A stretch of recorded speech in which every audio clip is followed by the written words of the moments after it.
अस्सलामुअलैकुम। Tele school के इस एजुकेशन प्रोग्राम में खुशामदीद। ये प्रोग्राम टीवी पर हुकूमत पाकिस्तान और सबक फाउंडेशन की शिराकत से पेश किया जा रहा है। इसके लेसन्स पाकिस्तान के तमाम तालीमी बोर्ड बशमूल कैम्ब्रिज के सिलेबस के मुताबिक तैयार किए गए हैं, जिसमें एजुकेशन कंटेंट सबक फाउंडेशन प्रोवाइड कर रही है। सबक फाउंडेशन की वेबसाइट सबक.pk पर केजी से 12वीं जमात तक वीडियोस और प्रैक्टिस टेस्ट बिल्कुल मुफ्त दस्तयाब हैं। बायोलॉजी लेसन में आज हम बात करेंगे relationship between stimuli and behaviour की, और ये टॉपिक तमाम बोर्ड्स में क्लास 12 में मौजूद है। फेडरल और केपीके बोर्ड में ये चैप्टर 19 जो कि बिहेवियर के नाम से है। पंजाब और बलूचिस्तान बोर्ड में ये चैप्टर 17 जो कि कोऑर्डिनेशन एंड कंट्रोल के नाम से है, जबकि सिंध बोर्ड में ये चैप्टर 3 जो कि कोऑर्डिनेशन एंड कंट्रोल के नाम से है उसमें मौजूद है। इन वीडियोस को सुनने के बाद आप लर्निंग और सोशल बिहेवियर के बारे में जान सकेंगे। आज के बायोलॉजी के लेसन और इससे मुंसलिक वीडियोस को घर बैठे देखने के लिए आप सबक.pk की वेबसाइट पर जा सकते हैं। यहाँ पर तमाम बोर्ड्स की 9वीं से 12वीं जमात तक बायोलॉजी के सारे टॉपिक्स पर वीडियोस और प्रैक्टिस टेस्ट बिल्कुल मुफ्त मौजूद हैं। इनके ज़रिए आप अपने कॉन्सेप्ट्स को पुख्ता करके इम्तिहानात में शानदार नंबर हासिल कर सकते हैं। आज हम पढ़ेंगे relationship between stimuli and behaviour के बारे में। सबसे पहले इन दो वर्ड्स को देख लेते हैं, स्टिमुलाई एंड बिहेवियर। स्टिमुलाई की बात की जाए तो कोई भी तब्दीली जो इंटरनल या एक्सटर्नल इन्वायरमेंट में आ रही हो उसे स्टिमुलाई कहा जाता है। मतलब ये कि एनी डिटेक्टेबल चेंज, कोई भी तब्दीली, ठीक है। और अगर बिहेवियर की बात की जाए तो किसी भी तब्दीली के रिस्पॉन्स में, स्टिमुलाई के रिस्पॉन्स में अगर कोई हम बिहेवियर शो करते हैं, मतलब कोई रिस्पॉन्स जाहिर करते हैं, तो वो क्या है, वो बिहेवियर है। आज हम इनका रिलेशनशिप देखेंगे कि इनका आपस में क्या रिलेशनशिप है। तो अगर स्टिमुलाई की बात की जाए कि स्टिमुलाई क्या हो सकता है, स्टिमुलाई जो है वो लाइट, हीट, टेम्परेचर, मतलब कोई दर्जा हरारत, रोशनी, साउंड, और ये क्या है, ये डिफरेंट फॉर्म्स ऑफ एनर्जी हैं। अब इनको डिटेक्ट करने के लिए हमारी बॉडी पे सेंसर्स प्रेजेंट हैं। सेंसर्स का क्या मतलब ये कि हमारी बॉडी के कुछ सेल्स हैं जो स्पेशलाइज हैं। किस काम के लिए स्पेशलाइज हैं, वो इनको जो स्टिमुलाई है, ये जो तब्दीली आ रही है उसको सेंस करते हैं। जैसे कि यहाँ पर अगर हम देखें इनके थर्मो रिसेप्टर्स, उन सेल्स को क्या कहा जाता है, रिसेप्टर्स। अब जो थर्म मतलब के हीट, दर्जा हरारत को जो सेंस करते हैं उन्हें थर्मो रिसेप्टर्स कहा जाता है। और अगर वो दर्जा हरारत बहुत ज्यादा हो जाए तो फिर क्या होगा कि जो हमारे वहां पर सेंसर्स प्रेजेंट हैं जो दर्द को, पेन को डिटेक्ट करते हैं, उन्हें क्या कहा जाता है, उन्हें नोजी सेप्टर कहा जाता है। वो भी एक्टिवेट हो जाएंगे। अब जब वो एक्टिवेट हो जाते हैं तो फिर वो करते क्या है, वो उस एनर्जी को कन्वर्ट कर देते हैं सिग्नल्स में। तो इसमें हमारी बॉडी का कौन सा सिस्टम इन्वॉल्व हो जाता है, हमारी बॉडी में एक सिस्टम है जिसे कहा जाता है आसाबी निजाम। मतलब ये कि हमारा नर्वस सिस्टम, जैसे आप इस डायग्राम में देख रहे हैं कि ब्रेन और ये जो रॉड की तरह का स्ट्रक्चर, इसे कहा जाता है spinal cord. Brain, spinal cord और इसके अलावा नर्व्स, जितनी भी नर्व्स बॉडी में प्रेजेंट हैं वो क्या बनाती हैं, वो मिलके एक सिस्टम बनाती हैं जिसे कहा जाता है नर्वस सिस्टम। उसमें से भी ब्रेन और स्पाइनल कॉर्ड हमारा नर्वस, सेंट्रल नर्वस सिस्टम, और इस बॉडी में इस बाकी जितनी भी नर्व्स हैं उन्हें पेरिफेरल नर्व्स कहा जाता है। अब ये जो नर्व्स हैं इनका क्या काम है, क्या रिलेशन है, मतलब अगर हम स्टिमुलाई और बिहेवियर की बात करें तो ये जो तब्दीली आई थी, ये जो चेंज था, ये जो स्टिमुलाई था, इसको सेंस किया हमारी बॉडी पे जो सेंसर्स हैं, जो रिसेप्टर्स हैं, जैसे कि थर्मो रिसेप्टर्स और नोजी सेप्टर्स, उन्होंने इनको सेंस करने के बाद उसे कन्वर्ट कर दिया सिग्नल में। अब वो सिग्नल जो है वो नर्व्स के जरिए से, पेरिफेरल नर्व्स के जरिए से होता हुआ हमारे नर्वस सिस्टम, हमारे आसाबी निजाम के पास आता है, और हमारा आसाबी निजाम क्या करता है, उसे इंटरप्रेट करता है। इंटरप्रेट करने के बाद वो फिर क्या करता है, वो कोई ऑर्डर देता है, और रिजल्ट में क्या होता है, आपने खुद भी देखा होगा कि अगर आप किसी गर्म चीज को छू लेते हैं तो आप फौरन से अपना हाथ वहां से वापस खींचते हैं, ठीक है। तो ये जो अब हाथ का वापस खींचना है, ये रिस्पॉन्स, और इसको हम क्या कहेंगे, ये बिहेवियर है। उस स्टिमुलाई के रिस्पॉन्स में ये क्या था, ये हमारा बिहेवियर था। इसको अगर हम इस तरह से देखें कि हम इसको किस तरह से इंटरप्रेट करते हैं या रिस्पॉन्स देते हैं, अगर एक और एग्जांपल से देखें तो ये आपके सामने एक और एग्जांपल है। इसमें आप देख रहे हैं कि एक डॉग जो है उसके सामने फूड रखी हुई है। जब डॉग के सामने कोई फूड रखेंगे तो फिर क्या होगा, जैसे आप यहाँ पे डायग्राम में भी देख रहे हैं कि स्लाइवेशन स्टार्ट हो जाएगी और वो उस फूड की तरफ अट्रैक्ट होगा। मतलब इसका रिस्पॉन्स क्या है कि ये फूड को हासिल करना चाहता है, ये उसको खाना चाहता है, ठीक है।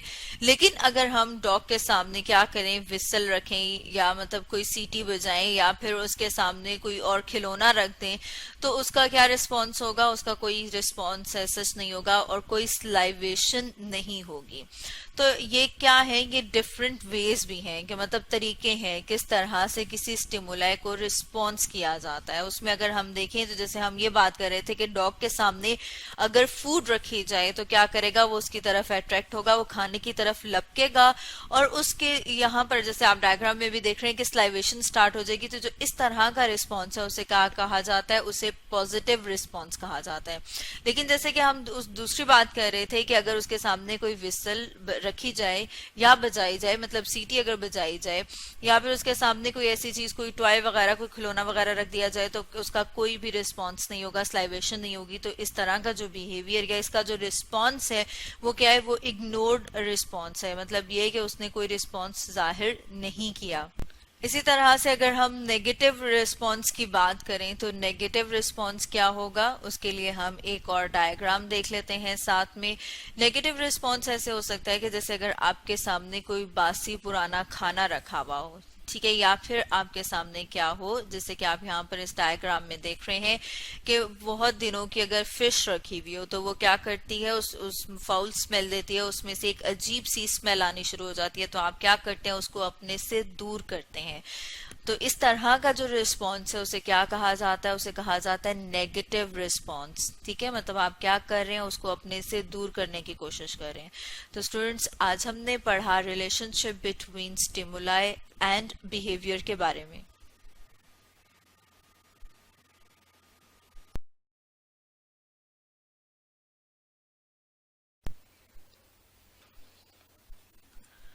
आज हम पढ़ेंगे biological clock and circadian rhythms के बारे में। क्लॉक क्या है, घड़ी जो कि टाइम बताती है। अगर हम बायोलॉजिकल क्लॉक की बात करें तो इसका मतलब ये है कि लिविंग ऑर्गेनिज्म के अंदर भी कोई क्लॉक या कोई ऐसा मैकेनिज्म है जो टाइम के अकॉर्डिंग उनकी मेटाबॉलिक एक्टिविटीज को कंट्रोल करता है। तो अगर हम इसको एक एग्जांपल से देखें, जैसे ये आपके सामने एक डायग्राम है, इस डायग्राम में आप देख रहे हैं कि एक प्लांट दिखाया हुआ है। बहुत सारे प्लांट्स ऐसे हैं जो स्लीप मूवमेंट शो करते हैं। स्लीप मूवमेंट का क्या मतलब है कि दिन के टाइम डे लाइट में उनके लीव्स स्ट्रेट होते हैं, जैसे आप यहाँ पर देख रहे हैं, और रात के टाइम जो उनके लीव्स हैं वो इस पोजीशन में आ जाते हैं, जिसकी वजह से उन्हें कहा जाता है कि कौन सी मूवमेंट शो करें, ये स्लीप मूवमेंट शो करें। तो इस तरह से कहा जाता है कि जो, क्योंकि वो दिन और रात मतलब एक ड्यूरेशन है, एक टाइम है जिसके बाद वो अपना ये बिहेवियर शो करते हैं, तो इसका मतलब ये है कि उसके अंदर कोई क्लॉक सेट है। तो अगर हम ये बात करें कि ये जो अपना बिहेवियर शो कर रहे हैं या जो इनकी जो एक्टिविटीज हैं वो क्या है, वो रेगुलर इंटरवल ऑफ टाइम के बाद आ रही हैं। तो इस तरह से हम उन्हें क्या कहते हैं कि वो क्या है, इस तरह के बिहेवियर को बायोलॉजिकल रिदम्स या बायोरिदम्स कहा जाता है। अब अगर हम ये कहें कि जो इनकी फ्रीक्वेंसी है, मतलब ये कि ये जो अपना बिहेवियर शो कर रहे हैं, अगर वो 24 घंटे में है या फिर हम कह रहे हैं कि 24 घंटे का उनका ये साइकिल है, तो इसको कहा जाता है सर्केडियन और डायर्नल रिदम।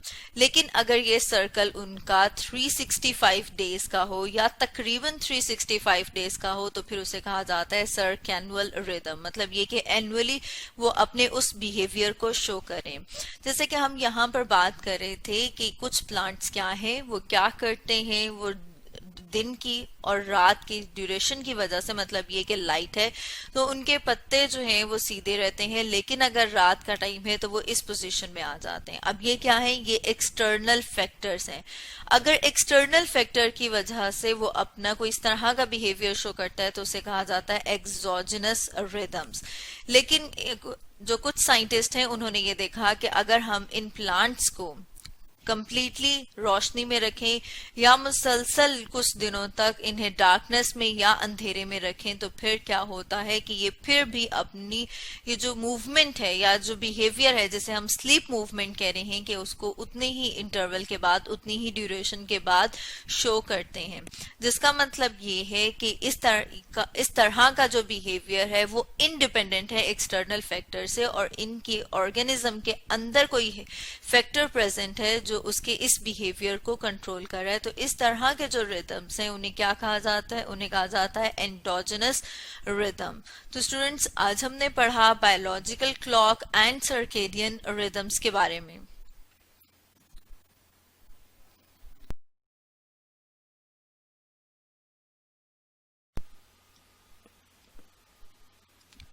आज हम पढ़ेंगे मोर ऑन लर्निंग के बारे में। जैसे कि आपने पिछली वीडियो में लर्निंग के बारे में देखा था कि लर्निंग क्या है। लर्निंग हम कहते हैं कि जब हमारे बिहेवियर में कोई तब्दीली आती है, कोई चेंज आता है किसी एक्सपीरियंस की वजह से, वो क्या है? वो लर्निंग। और लास्ट वीडियो में हमने उसकी कुछ कैटेगरीज देखी थी। आज हम उसकी फर्दर कैटेगरीज देखेंगे। उसमें से जो आज हम देख रहे हैं वो क्या है? वो क्लासिकल कंडीशनिंग। क्लासिकल कंडीशनिंग में क्या है कि हम स्टिमुलाई के साथ, ओरिजिनल स्टिमुलाई के साथ कोई कंडीशन लगा देते हैं। तो इसे अगर हम इस डायग्राम से देखें, एक एग्जांपल से देखें, तो ये और ज्यादा क्लियर हो जाएगा। जैसे ये आप यहाँ पर इस डायग्राम में देख रहे हैं कि हमने क्या किया है? डॉग के सामने फूड प्रेजेंट किया है। तो जब भी डॉग के सामने फूड प्रेजेंट की जाएगी, वो क्या करेगा? वो अपना रिस्पॉन्स शो करेगा, और उसका रिस्पॉन्स क्या है? स्लाइवेशन। और यहाँ पर स्टिमुलाई क्या है? फूड। मतलब स्टिमुलाई फूड को देखते हुए उसने रिस्पॉन्स शो किया, और उसका रिस्पॉन्स क्या है? स्लाइवेशन। ठीक है। इसके बाद हम देखते हैं कि अभी हमने कंडीशनिंग अप्लाई नहीं की, लेकिन हम अगर कोई न्यूट्रल स्टिमुलाई उसके सामने रखें तो वो क्या करेगा? क्या वो कोई रिस्पॉन्स शो करता है? नहीं, वो कोई रिस्पॉन्स शो नहीं करता। वो क्यों? क्योंकि आप यहाँ पर देख रहे हैं कि स्लाइवेशन नहीं हो रही। तो इसका मतलब है कि इसका कोई नो कंडीशन रिस्पॉन्स है। अब अगर हम ऐसा करें कि जब भी उसको फूड प्रेजेंट करें, जो कि हमारा क्या था? हमारा अनकंडीशनड स्टिमुलाई है, जब भी हम उसको फूड प्रेजेंट करेंगे उससे थोड़ा सा टाइम, मतलब 1-2 सेकंड के फर्क से क्या करें? बेल बजा दें। मतलब पहले बेल बजा दें और फिर 1-2 सेकंड के बाद उसको फूड दे दें। तो क्या होगा? वो फूड जैसे देखेगा वो स्लाइवेशन प्रोड्यूस करेगा। लेकिन जब हम इस एक्ट को बार बार परफॉर्म करेंगे, हम काफी दिन तक यही करेंगे कि जब जब उसको फूड देंगे तब तब साथ में बेल बजाएंगे, तो क्या करेगा? वो ऑर्गेनिज्म ये लर्न कर लेगा कि जब भी बेल बजती है मुझे फूड मिलता है। तो अब अगर हम क्या करें? अब अगर हम अकेली बेल बजाएं, जो कि क्या था? जो ओरिजिनली न्यूट्रल स्टिमुलाई था, लेकिन अब हमने क्या कर दिया था? कंडीशनिंग लगा दी थी, उसको फूड के साथ बजाते थे। तो अब अगर हम अकेली बेल बजाएं तो क्या करेगा? ऑर्गेनिज्म रिस्पॉन्स शो कर देगा। क्यों? क्योंकि वो ये परसीव करेगा, वो ये समझेगा कि क्या हो रहा है, कि अब मुझे फूड मिल रही है। अब ये क्या हो गया? उसका कंडीशन स्टिमुलाई हो गया, और जो रिस्पॉन्स है वो उसका कंडीशन रिस्पॉन्स है, कि उसने न्यूट्रल स्टिमुलाई के ऊपर अपना रिस्पॉन्स शो कर दिया। वो क्यों रिस्पॉन्स शो किया? क्योंकि हमने एक कंडीशन लगा दी थी कि जब भी बेल बजती है उसको क्या होता है? उसको फूड मिलती है। ठीक है। तो ये क्या थी? ये क्लासिकल कंडीशनिंग थी। अब अगर हम इसकी नेक्स्ट कैटेगरी की बात करें, वो क्या है? वो है इंस्ट्रूमेंटल कंडीशनिंग।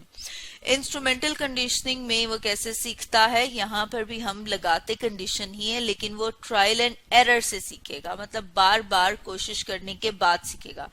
ये एक्सपेरिमेंट किया था स्किनर ने। उसने ये देख रहे हैं आपके एक बॉक्स डिजाइन किया था। इस बॉक्स को जो है वो स्किनर बॉक्स कहा जाता है। अब उसने क्या किया? उसने इसके अंदर एक रैट को रख दिया, और अगर इस बॉक्स में हम देखें कि क्या क्या है, इसमें एक लिवर प्रेजेंट है, लाइट्स हैं, स्पीकर है।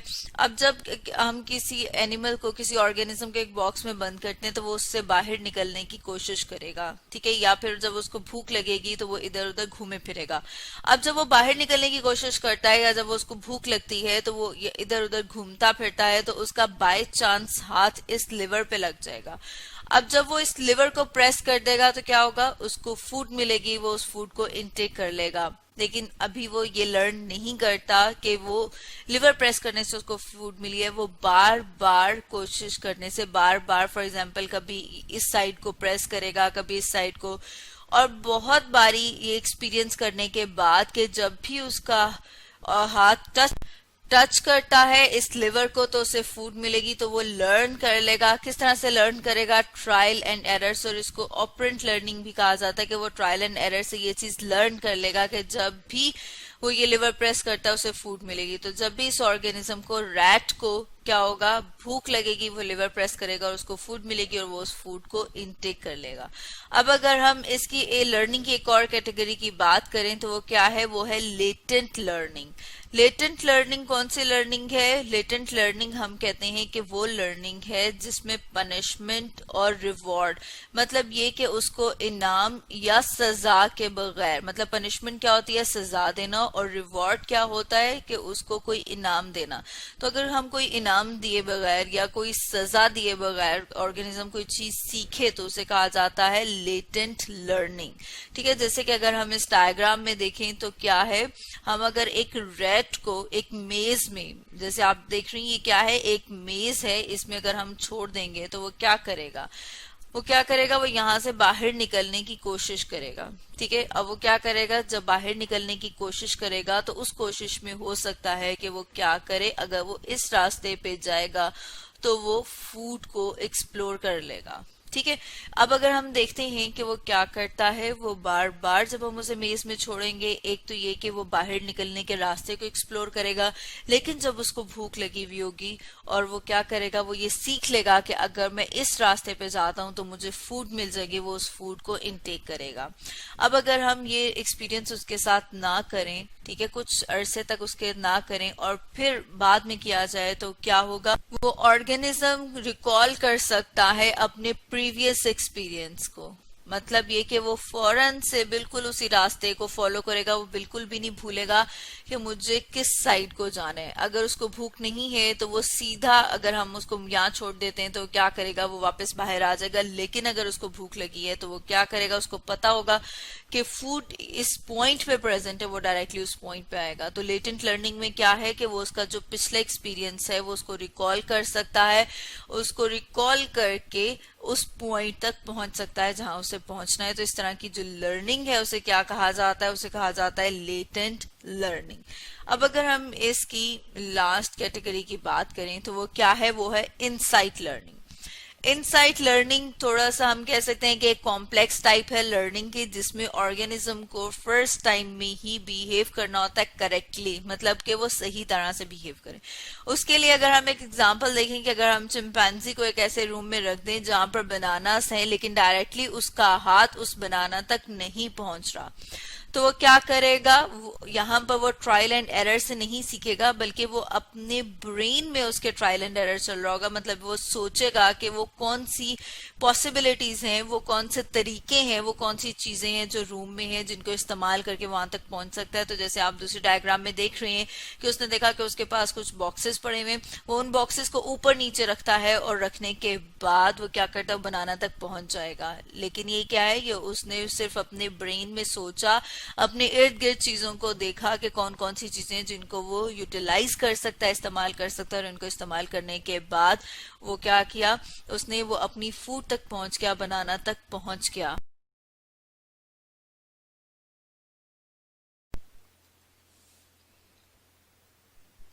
आज हम पढ़ेंगे सोशल बिहेवियर के बारे में। उसमें सबसे पहले अगर हम वर्ड बिहेवियर की बात करें कि बिहेवियर क्या है, तो कहा जा सकता है कि कोई भी एक्ट, कोई भी एक्शन जो हम परफॉर्म करते हैं वो हमारा बिहेवियर है।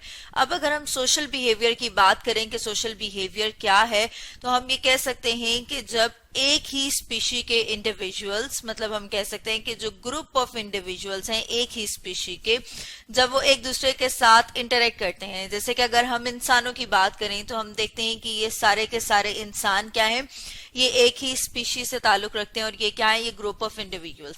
जब ये एक दूसरे के साथ इंटरेक्ट करेंगे तो फिर क्या होगा? जब इंटरेक्ट करते हैं तो फिर ये एक दूसरे को इन्फ्लुएंस करते हैं, मतलब एक दूसरे के बिहेवियर को इन्फ्लुएंस करते हैं, जिसका मतलब ये है कि एक का जो बिहेवियर है वो असरअंदाज होगा दूसरे के बिहेवियर के ऊपर, दूसरे ऑर्गेनिज्म के बिहेवियर के ऊपर।